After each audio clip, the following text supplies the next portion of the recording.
Então, nesta aula 4, nós vamos falar de um tema muito interessante, o qual é muito discutido nas unidades escolares. É o projeto político-pedagógico conduzindo as diretrizes da escola. Vejam que até o tema ele é polêmico e chamativo. Por que será que a gente dá tanta importância ao projeto político-pedagógico? Por que será que ele conduz as diretrizes da escola? Lembra que na aula 3 nós falamos sobre a legislação brasileira e os documentos importantes que regem a educação brasileira. Lá no Plano Nacional de Educação, que é um dos documentos importantes, como foi falado desde 2001 na aula 3, vocês observam que lá ele também fala da importância da escola ter um plano, né? E esse plano nós chamamos, então, de um projeto político-pedagógico. Quando a gente fala em projeto político-pedagógico, para quem não é da educação, deve estar pensando, mas eu vou falar de política dentro da escola? Claro, nós vamos falar de política sim, porque a política ela está inserida na nossa vida, né? E é importante que a gente entenda que nós fazemos parte, a unidade escolar faz parte de um contexto social onde estão inseridas todas as ações, estão envolvidas todas as pessoas daquela comunidade onde a escola está inserida, da comunidade escolar, que nós até chamamos de comunidade escolar. Então, vejamos o seguinte, quais são, para a gente elaborar esse projeto político-pedagógico, para que ele seja realmente uma diretriz que vai nos guiar no nosso trabalho dentro da unidade escolar, então deve estar pensando assim, mas então eu vou ter que fazer a escola vai ter que fazer um projeto político-pedagógico, vai ter que ter uma diretriz e eu, como professora na sala de aula, vou ter que dar a minha aula, ministrar a minha aula, como todos os outros professores, usando as mesmas estratégias, os mesmos recursos? Não, não é isso.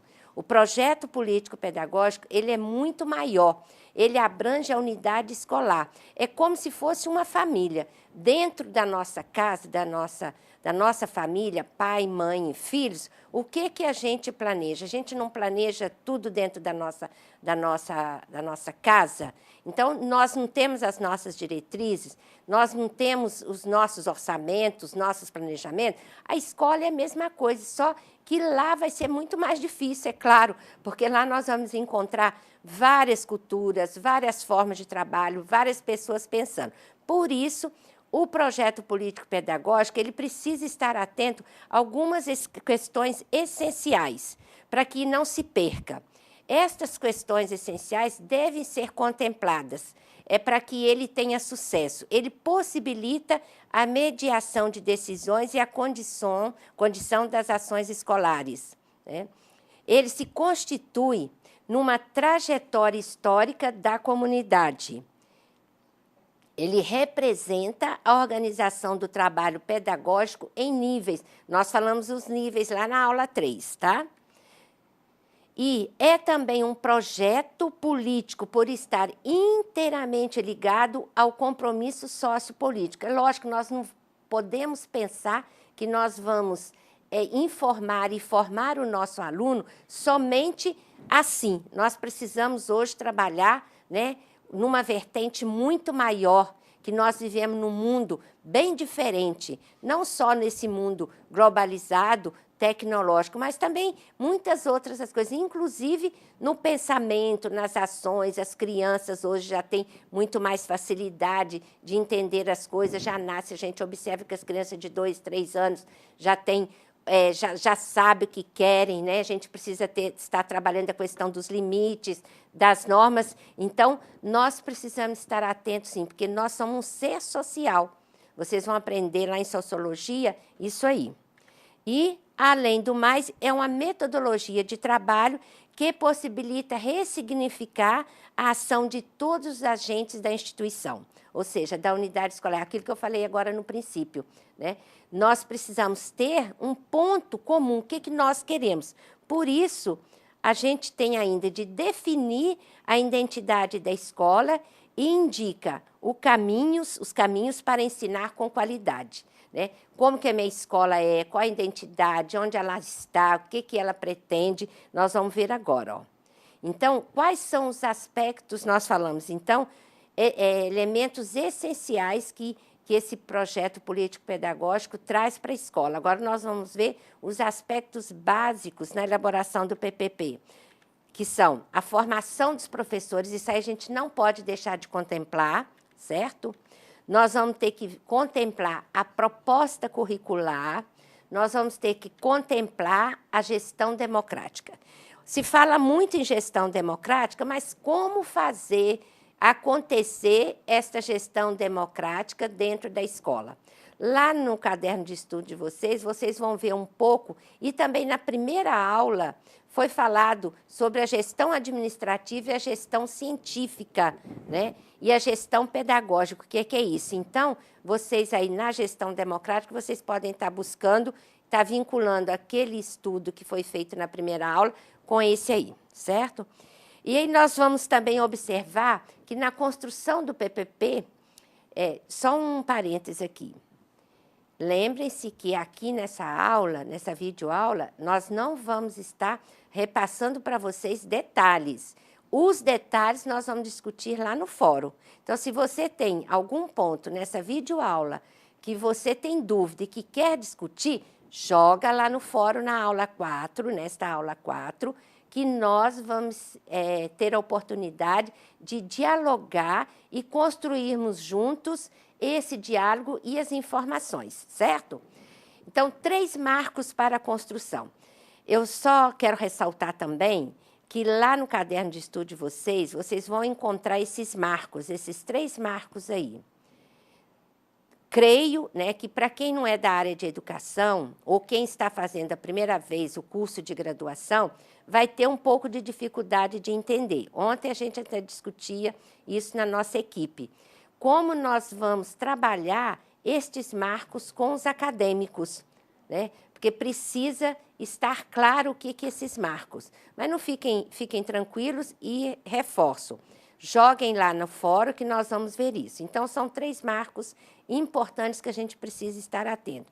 É o marco referencial ou citacional, quer dizer, qual a referência, qual a situação da minha instituição, da unidade escolar.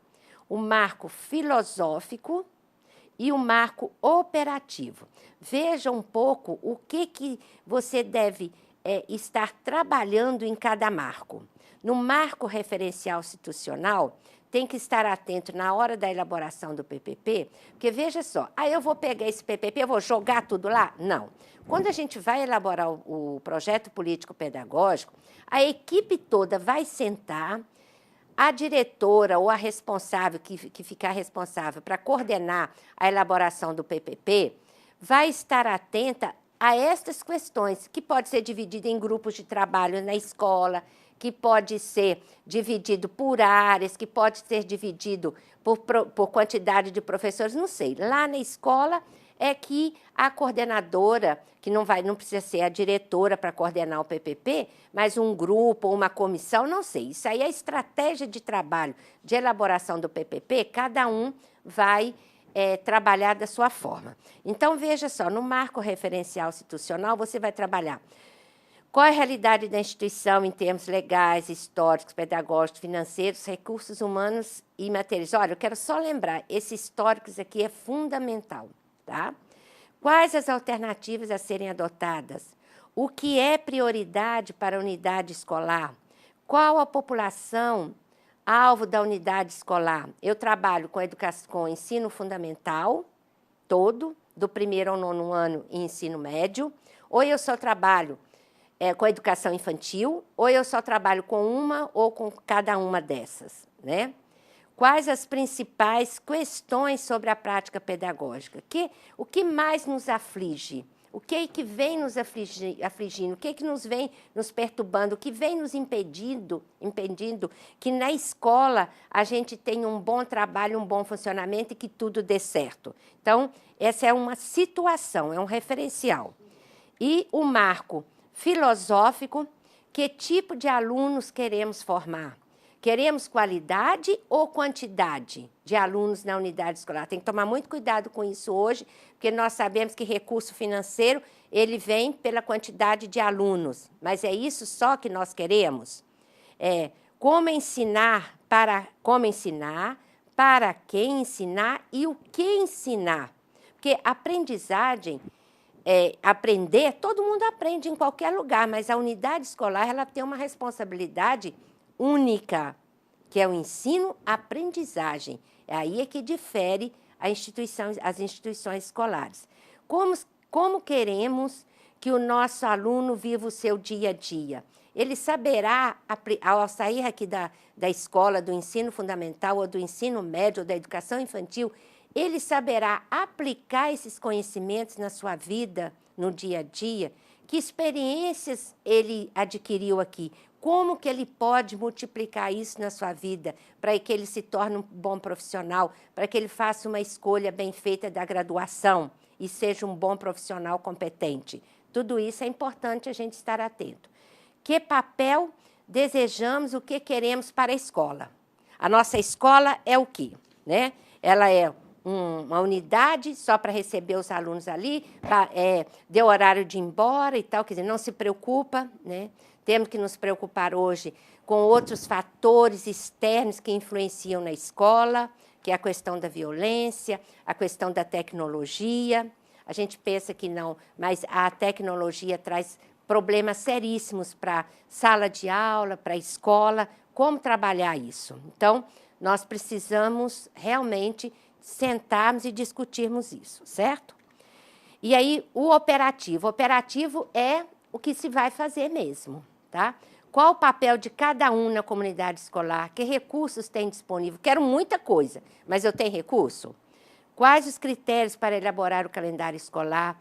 Quais as necessidades de formação inicial e continuada dos professores? Isso é fundamental, porque senão a gente fica estagnado, fica parado, a gente não consegue enxergar para os lados, a gente fica só olhando para frente, né? Qual a relação entre o pedagógico e administrativo no processo de gestão? Quantos problemas nós temos, quantas questões, quantos desafios nós temos para trabalhar isso aí, né? Nessa gestão, para que se torne uma gestão realmente democrática e que há uma interligação de todos os setores dentro da unidade escolar, certo? E, por fim, concluindo, o projeto político-pedagógico deve se preocupar com a qualidade e deve propiciar situações para aprender, pensar e realizar um fazer pedagógico coerente. Então, fiquem atentos nisso aí, um fazer pedagógico coerente. Os profissionais da educação precisam estar atentos nisso.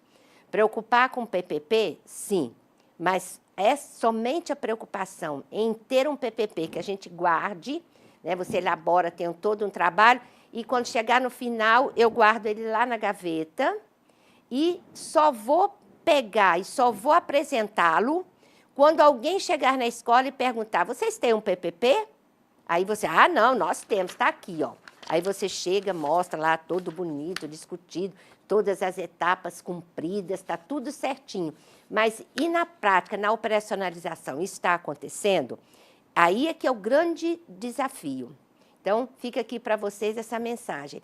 Esse desafio, ele tem que ser cumprido, né? Ele tem que ser realmente sanado, ele tem que ser cumprido, ele tem que estar no nosso dia a dia para que a gente... Porque não é fácil, não. Quem nunca entrou numa unidade escolar, que está fazendo o curso de pedagogia, deve estar achando complicado. Realmente é. Assim como em qualquer local de trabalho, certo? Agora, nós, na instituição escolar, é muito importante. Sempre a gente vê uma mensagem assim, uma frasezinha assim. O médico... Qualquer profissional, um bom advogado, um médico, para se chegar a procurador do Estado, para se chegar a procurador federal, passou pela unidade escolar, passou pelo ensino fundamental. Então, hoje, né, que é muito reforçada, a educação infantil. Então, a nossa responsabilidade ela vai muito mais além do que isso. E no PPP a gente pode, sim, registrar isso e operacionalizar isso.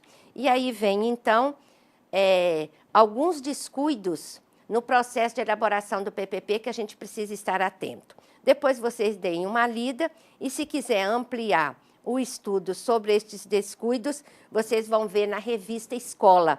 Aí está o site no slide, procurem ler, que lá a revista Escola traz muito material sobre o PPP, o Projeto Político Pedagógico.